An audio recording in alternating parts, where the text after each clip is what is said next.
Hi, everybody. Thanks for coming today. Hope you're enjoying the conference. It's great to be here to share with you. I'm Craig O'Neill, the CEO of VersaPay, and delighted to tell you our story. Now let's see if I can figure out how to do this. It says push hard on the machine here. Let's see. Okay, that's hard enough. So a little bit of background on VersaPay. We've actually been around for quite a while. The company was founded in 2006, went public in 2010, started out as a payments business, and I came to the company 5 years ago to really re-vector or pivot the business into a whole new area. And today we're a very different company than when I arrived 5 years ago. 2 years ago, we sold off our legacy business, which was in electronic payments, kind of burned the ships and headed out in our new direction. And that new direction is, as you can see from our mission on this slide, to change the way companies do their accounts receivable. So yes, it's true, we operate in the sleepy back office of businesses that sell to other businesses. So not real sexy like multi-channel Wi-Fi or blockchain or cannabis. We are helping thousands and thousands and thousands of companies change the way they do business together. In the last couple of years, we've delivered product to the market, which is being recognized as the best product available in the market. We've signed up some amazing partners to resell for us. So we announced in July of 2017, Royal Bank of Canada white labeled the product to sell to their clients. Now they're a large bank, so they take their time. They've been piloting for about 18 months. They're going full commercial this quarter. We've signed up a very important payment relationship with First Data and more. So we're really beginning to get traction in this exciting market space. I'm going to tell you more about that as we quickly go through this. But first off, why AR? Why focus in this sleepy back office space of accounts receivable? The simple fact is it's an important financial operation for companies. It's where cash comes in, the lifeblood of companies, and it's a process that really has never changed. It's highly manual and highly paper-based, and therefore we believed 5+ years ago it was ripe for change. So we have delivered the product to the market that drives that change. It's really a whole new way to approach the AR process between businesses, from creating an invoice or a bill, delivering it to customers, following up, managing touch points, collaborating to solve problems, collecting payments, executing payments electronically, or dealing with paper checks, accounting for those payments, and reconciling everything at the end. So the end-to-end process of accounts receivable, our platform called ARC, does all of those things and more, and it works really, really well with 150,000 companies on the platform. The reason why we have 150,000 companies on the platform is it just kind of makes sense. You might think, why haven't accountants done this decades ago? Why do they wait till now? Lots of nuances I don't have time to get into. This is a sensitive area, it's customers and cash flow. They need highly engineered, easy to use, secure, reliable, scalable software in the cloud to make this happen, and that's what ARC delivers. So it saves time and money, it eliminates manual effort, it makes payments from customers flow much faster, and it actually makes customers happier because the friction in doing business is removed. So this is the kind of quote we hear from CFOs, that the ROI for a project like this is an absolute no-brainer. It's a slam dunk. So when I talk about thousands of companies and changing how they do business, I'm not exaggerating. In our core market of focus in the US for mid-sized companies, there's about 165,000 companies that could benefit from what we do. If you add large companies and you go down market to smaller companies, there's hundreds and hundreds of thousands of businesses. So very large market. Just in that mid-market in the US, it's about a $5 billion US recurring revenue opportunity. And there's almost no automation, or no competition, I should say. For a market that size, we've got a couple of other companies that we compete with and bump into now and again, a couple of others that we hear about that we really never see. So it's almost a greenfield opportunity that we're chasing down. So this is why we believe this is a big, big growth opportunity. Not easy, not overnight, but a huge opportunity. Compelling value proposition, very large market, which is almost completely untapped. A product that works and overcomes the issues that have kept accountants from doing this in the past. And then the net new thing It's not that new, but it's going to start to deliver results this year, is partners to help us get to this very large market. Because we're a company of 85 people based in Toronto, we can't get to hundreds of thousands of businesses all by ourselves. So our market strategy to date has really been about direct sales. We have 8 people in our direct sales force. They're getting tremendous traction. They have more than doubled our recurring revenue in the last 12 months.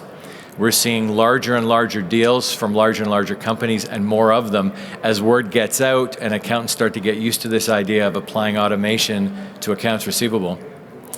Over the last 18 months, we've been working hard with RBC and others, so financial institutions and value-added resellers of accounting software, to get them in the market and beginning to resell what we do. And that's just beginning to take hold now. So we see that as really amping up the effort that we can do on our own. And then last but not least, our brand new effort that's just going to start this year and then start to really make some impact next year is we have 150,000 companies on the platform. Most of those do not pay us to use the platform. They're paying their suppliers, their vendors. It's the vendor, the supplier of goods and services, that's our client that pays us. And the ratio, about 150 companies paying us, 150,000 companies paying their suppliers. We would love to sell things to those 150,000 companies, and we'll begin doing that this year, starting with cross-border payments or foreign exchange. Essentially is what we're selling to those end customers that might be in a different company, paying their supplier in the US or in Canada. But there's another list of things that we'll be selling: lending, electronic payments to vendors that we don't serve, and a variety of other things we'll sell to those end customers. So really a 4-pronged strategy to start to really reach the potential of this market. So this is what we see happening. There's no numbers on this slide. We don't give guidance. We don't give forecasts. But what you're seeing here is kind of a layered approach to really driving some we think, pretty exciting growth. The gray bar at the bottom of this chart is our payment module as part of our platform. We sell that today to other companies that use that to payment enable their platforms or their software or their websites. That's growing about 15% year over year. It looks flat on this chart because the other growth rates are so high. The darker orange is our direct sales efforts. The light gray is our channel partners, which are just beginning to kick in this year. And we've got, I think, cautious optimism shown in this chart. It could do a lot more than that. And then the gold color is selling to our end customers who are paying our clients, selling them financial services. It all adds up to some pretty compelling growth rates over the next couple of years. So kind of bringing it right back to today, what's been happening recently? Our direct sales team, with a little bit of partner help, signed up over 50 new clients this year. So roughly 150 clients. We signed up about 50 of them in the last 12 months. The deal sizes were larger. Over the last 3 years, have gone to about $2,500 a month average revenue, to $5,000 a month average revenue, to this past year, $7,000 a month in average revenue. So higher value deals and more of them in the last year. We've added some capital to the balance sheet in the fall. One of the important measures of success for our platform is the end customer adoption. So if you're trying to get your customers to pay you online and to collaborate online, you need to get them online. We're getting 81% adoption with our end customers. That's compared to our nearest competitor that's at about 40% adoption. So we've got 2 competitors in the US that sit around 35, 40%. We're at 81%. We launched a new mobile app. We actually won a great deal in the US. One of our US competitors was the incumbent and had 2 of a family of 4 distributors. We met one of the distributors, the largest of the 4, that was not being served by our competitor, won them, and then the parent, the family, made us their standard. So we're now chipping away. We won a second of the 4, we'll win the other 2 as well, which just proves that we can even go into our competitors' territory and their clients and win away from them. So we have a very strong, competitively positioned offering in the marketplace. 2 major accounting firms have adopted it as clients and are beginning to roll it out, which is important to win the hearts and minds of accountants. To be able to win accounting firms and audit firms will really bring accountants online. And as I mentioned, we did a deal with First Data to become what's called a payment facilitator, which gives us a lot more capability in terms of selling and making money on payment volume with the clients on the platform. So one of the things we haven't really talked about in the last few quarters as we've talked about our financial results is how ARC is doing in the midst of our other pieces of revenue.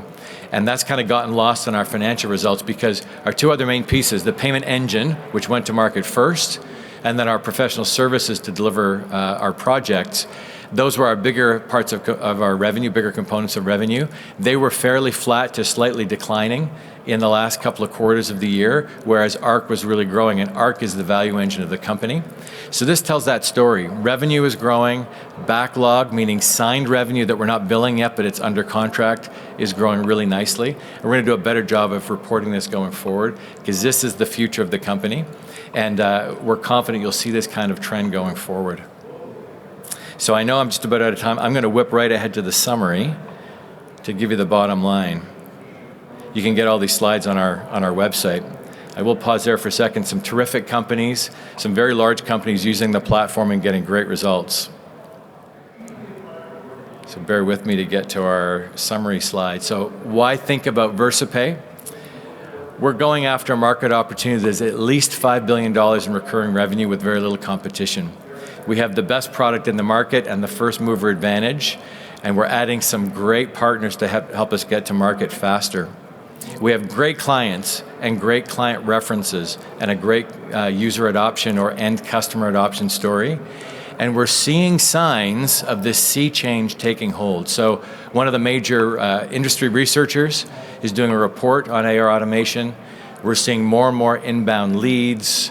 We're seeing accounting conferences talking about AR automation. Even just the term AR automation, we're measuring the times customers Google and search for AR automation. That's beginning to really grow. So the signs of this sea change building is coming, and we know we're going to be running really hard to keep up. So our goal is to be in the pole position when that happens.